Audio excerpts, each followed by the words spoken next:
నమస్కారం, నేను మీ జాహ్నవి. మనతో ఉన్నారు ప్రముఖ జ్యోతిష్య వాస్తు పండితులు, ప్రముఖ ఆధ్యాత్మికవేత్త, లలిత ఉపాసకులు బ్రహ్మశ్రీ నానాజీ పట్నాయక్ గురూజీ.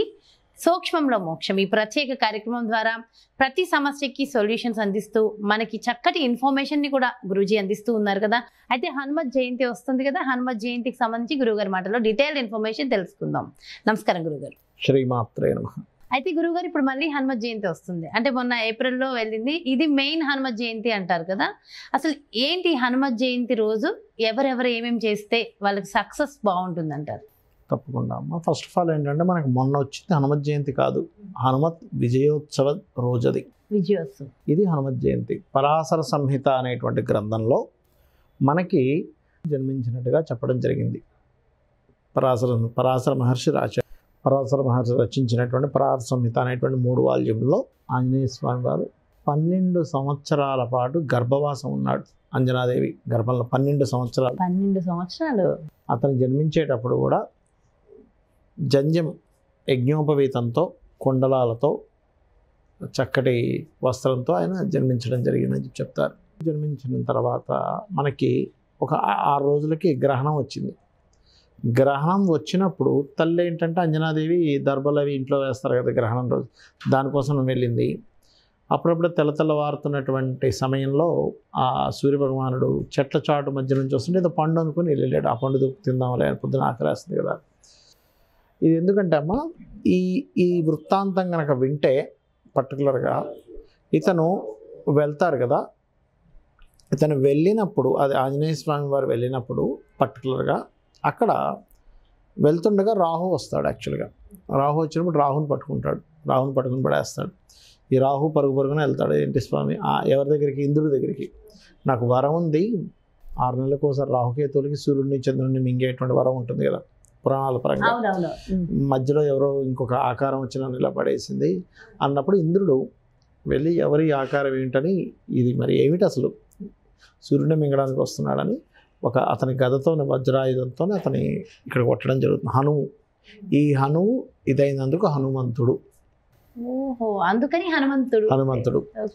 ఆ రకంగా కింద పడినటువంటి అతనికి బ్రహ్మ, మిగతా దేవతలందరూ కూడా మరలా ఆంజనేయ స్వామికి వాళ్ళ శక్తులను ఇస్తారు. చిరంజీవిగా ఉండడానికి బ్రహ్మ, మిగతా వాళ్ళందరూ కూడా. అయితే ఈ ఆంజనేయ స్వామి ఎవరో కాదు, సాక్షాత్ శివుని యొక్క అంశే. శివుల్లో నుంచే ఆ యొక్క వృకనారాయణ అవతారం గురించి మనం గతంలో ఒకసారి చెప్పుకున్నాం. మనకి గార్ధబాసురుడిని సంహరించిన తర్వాత, వృకనారాయణ అవతారంలో గార్ధబాసురుడు సంహారం అయిన తర్వాత వీళ్ళిద్దరు ఒకరికొకరు, శివుడు విష్ణువు ఇద్దరు కూడా మాట్లాడుకుంటారు. ఏమని, నువ్వు కనుక కనిపెట్టగలిగితే నేను నీకు దాసుని అవుతాను, కనిపెట్టలేకపోతే నువ్వు నాకు దాసుని అవ్వాలి. ఆ రకంగా శివుడు చెప్పినట్టుగా నేను నీకు దాసుని అవుతాను అంటే, ఇప్పుడు కాదు రామావతారంలో నేను రాముడుగా వస్తాను, అప్పుడు నువ్వు ఆంజనేయ స్వామిగా. ఆ రకంగా ఒక శక్తి, అతను ఒక తెల్లటి పిండి పదార్థంలో తన శక్తిని, ఈశ్వరుని నుంచి వచ్చినటువంటి శక్తిని, సకల దేవతల శక్తుల్ని ఆ యొక్క శివునికి ఇవ్వడము. ఆ యొక్క శివుడు మరలా కైలాసానికి వెళ్ళిన తర్వాత పార్వతీదేవి ఇద్దరం కలిసి ఒకసారి విహారానికి వెళ్దామని చెప్పని శేషాచల కొండపైకి వస్తారు. అక్కడికి వచ్చినప్పుడు అక్కడ వానరాలను చూసి వీళ్ళు కూడా వానరులుగా మారి కొంతకాలం సంచరిద్దామని అలా అయినప్పుడు వచ్చినటువంటి ఆ తేజస్సు, శివుడి నుంచి పార్వతీదేవిలోకి వెళ్ళిన తేజస్సు ఈ అవతారంలో వచ్చింది. అంటే వానర రూపంలో వచ్చినటువంటి తేజస్సు కదా అని చెప్పని అగ్నిదేవుడికి ఇవ్వడము, అగ్ని వాయువుకి ఇవ్వడము, ఆ వాయువు కూడా దాన్ని మొయ్యలేక అంజనాదేవి గర్భంలోకి ప్రవేశపెట్టడము. ఆ అంజనాదేవి మొట్టమొదటిగా ఏంటంటే, అసలు నాకు గర్భం ఎలా వచ్చిందని ఫస్ట్ ఆవిడ కొంచెం కోపిస్తుంది. శపించబోతుంటే అప్పుడు మరలా వాయుదేవుడు ప్రత్యక్షమై, అమ్మ ఇది ఈశ్వరుడు యొక్క తేజస్సు, ఇదొక అవతారం, లోక కళ్యాణం కోసం వచ్చినటువంటి అవతారం అని చెప్పడం జరుగుతుంది. ఎందుకు చెప్తున్నా అంటే ఈ మాట పర్టికులర్గా ఈ వృత్తాంతం మనం ఇప్పుడు ఏదైతే చెప్పుకున్నామో పర్టికులర్గా ఇప్పుడున్న గ్రహస్థితికి కంపల్సరీ కావాలి.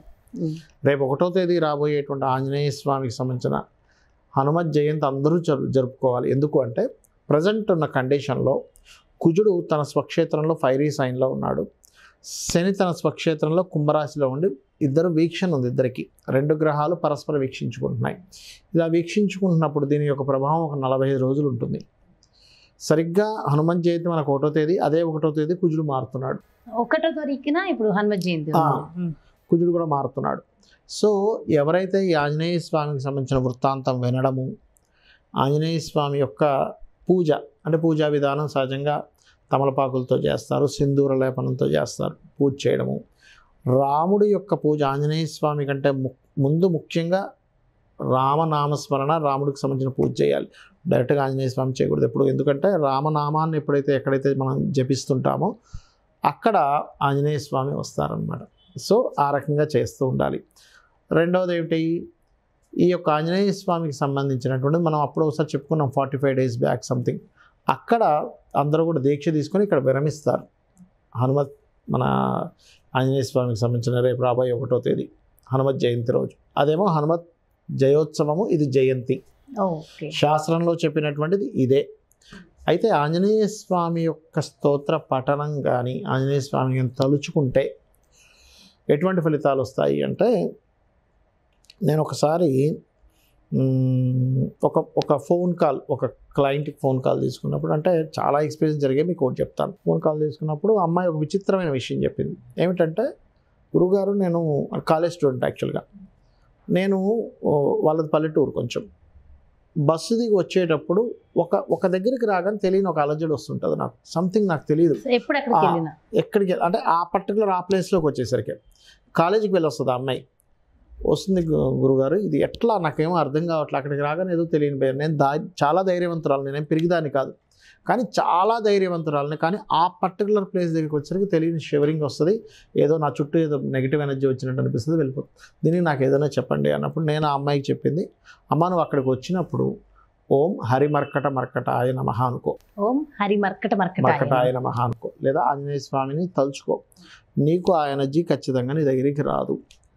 అంటే అప్పుడు ఆ అమ్మాయి అడిగింది ఏంటంటే, ఏమంటే స్త్రీలు ఆంజనేయ స్వామిని పూజించవచ్చు, ఇట్లాంటి డౌట్స్ వస్తాయి కదా, బ్రహ్మచారి కదా అని. అలాంటిది ఏమీ లేదమ్మా. స్త్రీలు పూజించదగ్గది కానట్లయితే ఒకటే గుర్తుపెట్టుకోవాలి, ఎప్పుడు కూడా ఏ దేవతా స్వరూపాన్నైనా స్త్రీ పూజించవచ్చు, ఎందుకంటే అందరూ స్త్రీ గర్భం నుంచి బయటకు వస్తారు, అంతే కదా. అదేవిధంగా ఈ ఆంజనేయ స్వామికి గనక స్త్రీ పడకపోతే సీతాదేవిని వెతుక్కుంటూ ఎందుకు వెళ్తాడు, అంతే కదా. కరెక్ట్ పాయింట్ చెప్పారు గురూజీ కదా.